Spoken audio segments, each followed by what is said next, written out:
저는 와이드 앵글 섹션을 맡고 있는 강소원이라고 합니다.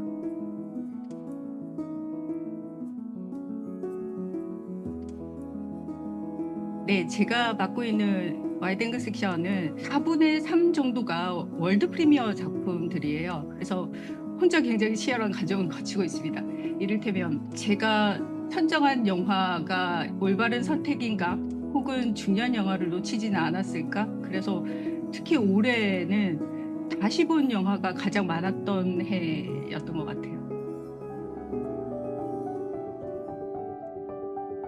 경쟁 부분의 두 편의 영화가 생각이 나는데요. 처음 봤을 때 가장 빨리 선정을 결정했던 영화들 중에 하나입니다. 이슬이 온다.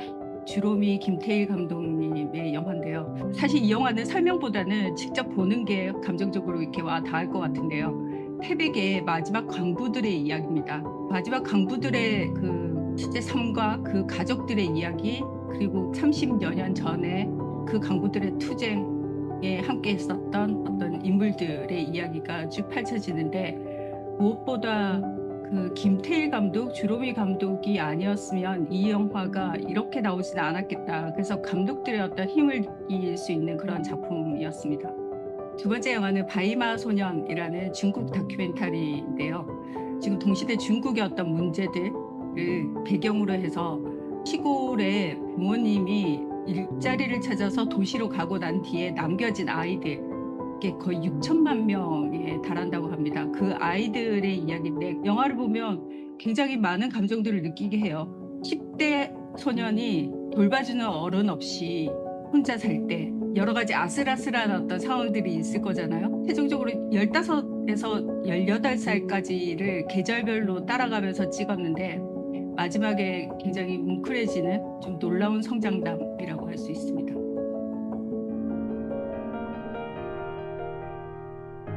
기이한 생각의 바다에서라는 굉장히 특이한 제목이 붙은 다큐멘터리인데요. 이 영화는 김우창 인문학자이시죠. 그분에 관한 다큐멘터리예요.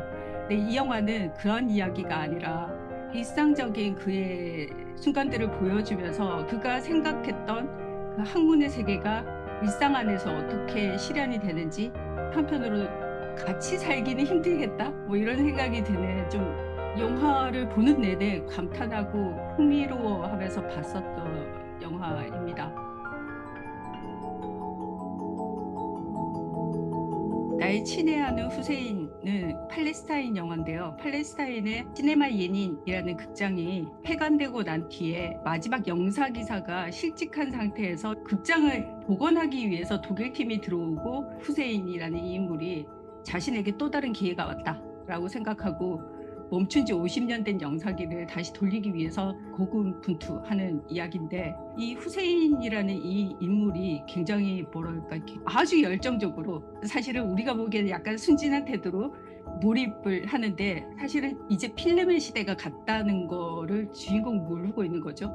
이 인물이 약간 어리석어 보이기도 하고 좀 시대착오적으로 보이기도 하는데, 최종적으로는 그 인물을 최대한 사랑스럽게 보여주기 위해서 만든 영화라는 생각이 들고, 팔레스타인 영화 문화에 대한 어떤 애정을 감독이 기본적으로 보여주면서 이 인물에 헌정하는 작품이기도 합니다.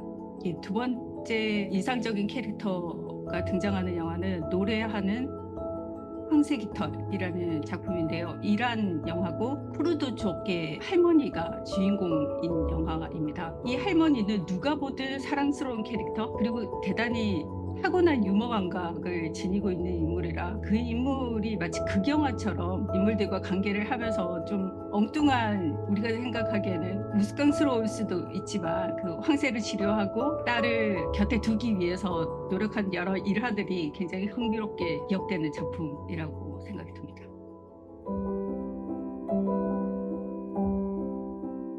많은 다큐멘터리들, 특히 한국 다큐멘터리들이 거의 이제 청년 감독들의 영화이다 보니 청년에 관한 이야기들이 많이 나오긴 하는데요. 왕민철 감독의 단지 우리가 잠시 머무는 곳이라는 이 영화는 얼핏 보기에는 왕민철 감독이 계속 해왔던 어떤 주제, 동물권에 관한 이야기, 생츄어리에 관한 이야기를 다루고 있는 듯이 보이지만, 거기에는 이제 90년대생 4명의 여성이 등장하는데요. 평범한 청년들이 어떻게 하면 목표에 빨리 도달할 것인가를 고민하는 반면에 여기에 등장하는 인물들은 둘러가고 멈춰서 생각하고 주변을 바라보는 그런 인물들입니다.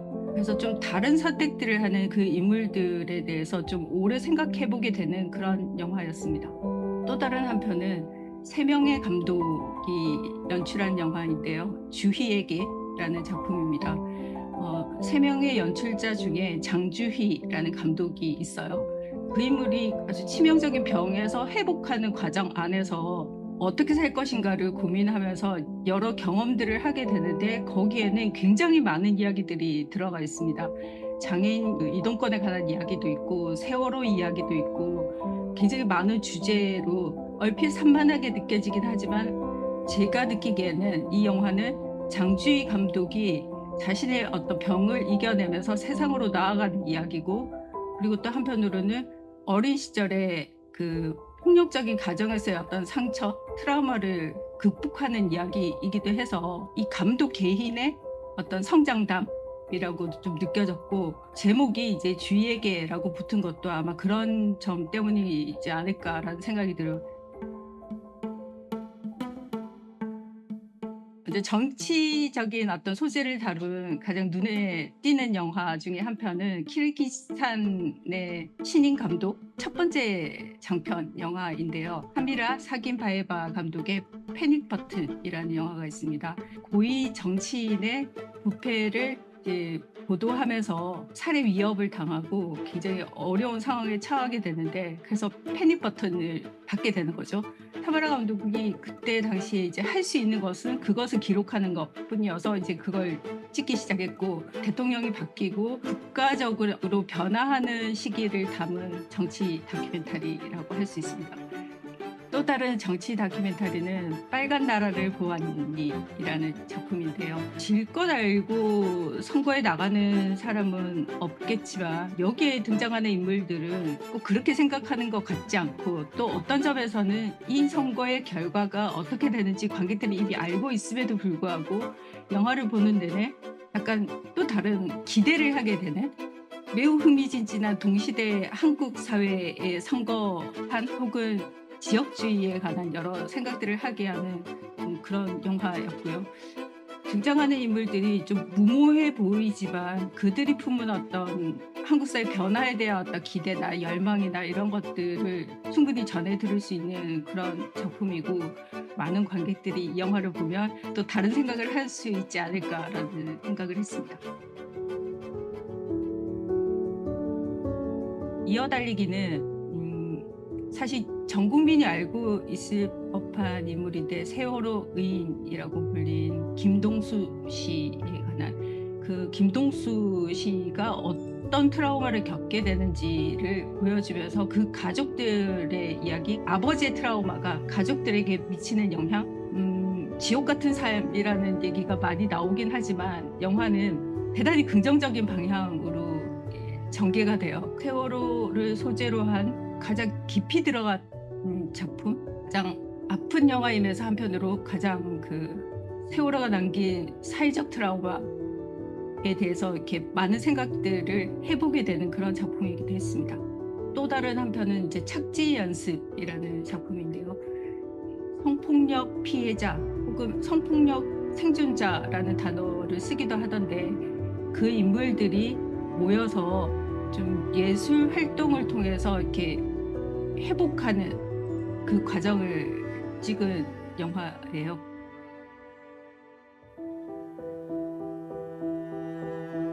이카이노 전기라는 작품은 오사카에 있는 제1조선인 집단 거주 지역, 이카이노 지역 안에서 장사를 하는 사람들, 1세대부터 4세대까지의 제1조선인이 그들의 삶에 관한 이야기를 들려주는데 굉장히 많은 이야기들이 있고 재밌으면서 굉장히 그 중요한 역사적 기록이라고 생각이 드는 작품입니다. 예, 한일 관계를 다룬 그 또 다른 작품으로 하늘과 바람과 별과 섬이라는 작품이 있습니다.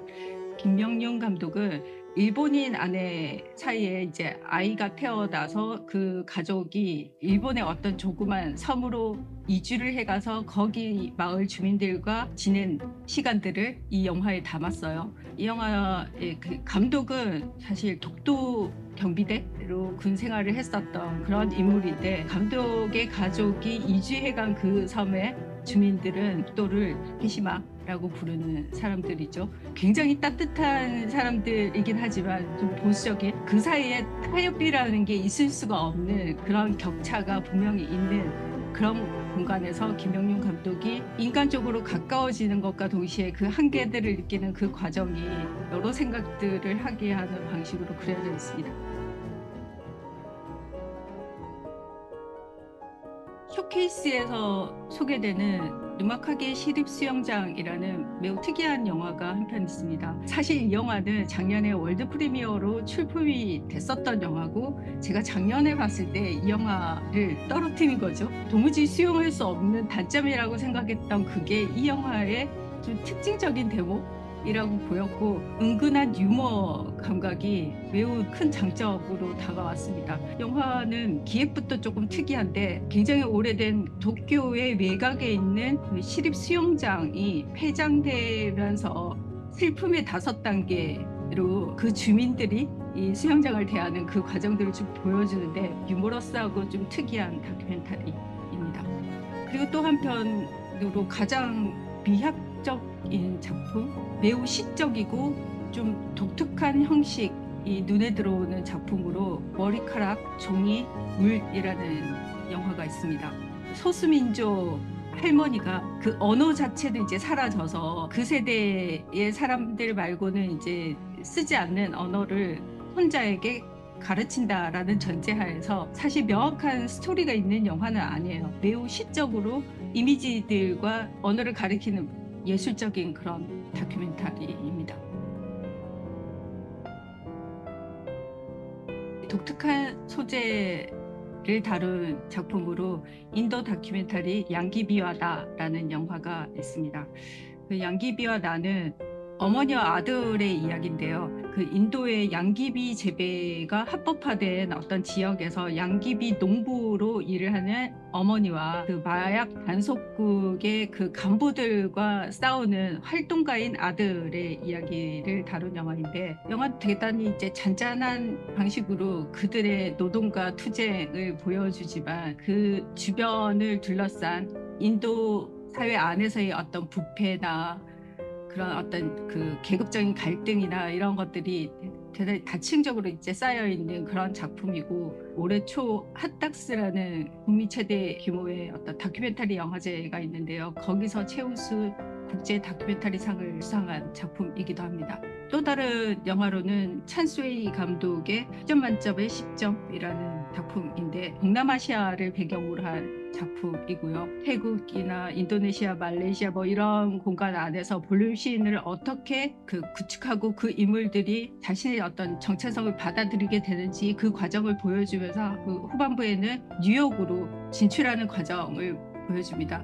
흥겨운 퍼포먼스들이 등장하면서 한편으로는 이제까지 영화에서 볼 수 없었던 아시아의 볼륨씬을 배경으로 한 작품이라는 점에서 놓치지 말아야 할 작품이기도 합니다. 오지아스티로의 일기라는 작품이 있습니다. 이 영화는 제가 스크리너를 감독에게 받고 바로 보고 감독이 초청에 응하는 때까지 총 4시간이 안 걸렸던 것 같아요. 오지의 일기와 노트, 편지, 기본적인 자료를 바탕으로 해서 오지아스티로의 굉장히 많은 영화들이 쭉 펼쳐지는데, 그것만 봐도 아름답지만 영화를 사실 굉장히 잘 만들기도 했어요. 시네필이라면 반드시 봐야 하는 작품이죠. 두 번째 영화는 너무 유명한 왕빙 감독의 철서구라는 작품인데요. 동시대 왕빙 감독은 아시아에서 단연 가장 중요한 다큐멘터리 감독이고, 국제적으로도 이제 감독의 위상이 높아지고 있는데, 왕빙 감독의 데뷔작이고 9시간이 넘는 러닝타임으로 유명한 작품이기도 합니다. 이런 영화는 하루를 할애해야 볼 수 있는 영화잖아요. 다음 기회라고 생각할 수 있겠지만 다음 기회는 없을 수 있습니다. 그 하루를 할애하더라도 영화제 끝나고 나면 이 영화를 본 기억이 영화제에서 가장 좋은 선택이었다라고 생각할 수 있는 그런 작품이 아닐까 싶습니다. 부산국제영화제 전 이사장이었던 김동호 감독이 미스터 김 영화관에 가다라는 장편 영화를 만들었습니다.